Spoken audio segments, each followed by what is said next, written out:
Hi అండి, అందరికీ నమస్కారం. Welcome back to another video. ఈరోజు మన ఛానల్లో అయితే ఎప్పుడు ఆనపకాయ కర్రీ చేసుకుంటాం కదా, ఈరోజు అయితే కొంచెం మనం కొత్తగా ట్రై చేద్దామండి.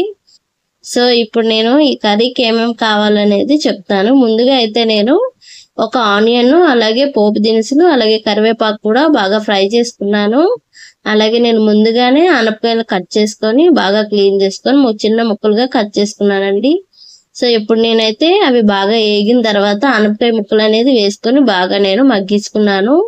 దాని తర్వాత అయితే నేను కొంచెం పసుపు వేసుకొని బాగా మిక్స్ చేసుకున్నాను. అలాగే కొంచెం సాల్ట్ వేసుకుంటే తొందరగా మగ్గుతుంది అనమాట. సో నేను ఇందులో అయితే కారం వేయటం లేదండి, ఓన్లీ పచ్చిమిర్చిని నేను గ్రైండ్ చేసుకుంటున్నాను. పచ్చిమిర్చి అలాగే ఒక 5-6 వెల్లుల్లి, అలాగే కొంచెం జీలకర్ర కూడా వేసుకొని మిక్సీ పట్టుకుంటున్నాను. ఇది కచ్చాపచ్చాగా చేసుకుంటే బాగుంటుందండి.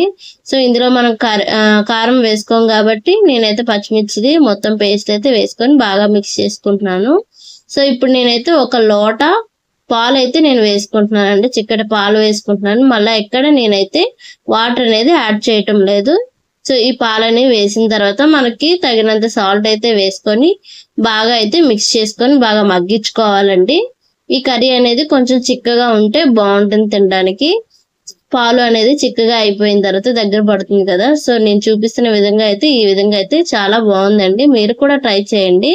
కర్రీ అయితే రైస్ లో అయినా, చపాతీల్లో అయినా, టిఫిన్స్ లో కూడా బాగానే ఉంటుంది. మీరు కూడా ట్రై చేసి కింద అయితే కామెంట్ చేయండి.